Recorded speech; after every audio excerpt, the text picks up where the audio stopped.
चंद्रामृत सुखे सेववेन असता जाता रवी धरवेल बाह्या येळा सागर तरवेल परित्या साधूची भेटी न होईल गा.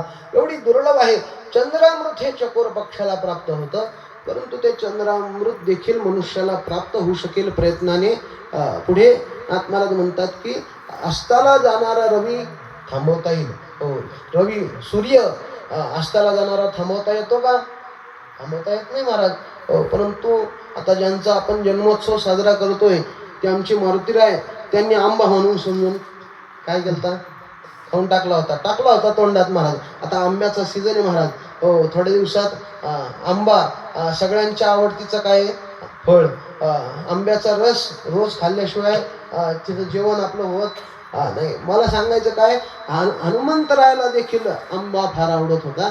असं फळ लटकलेलं दिसतं.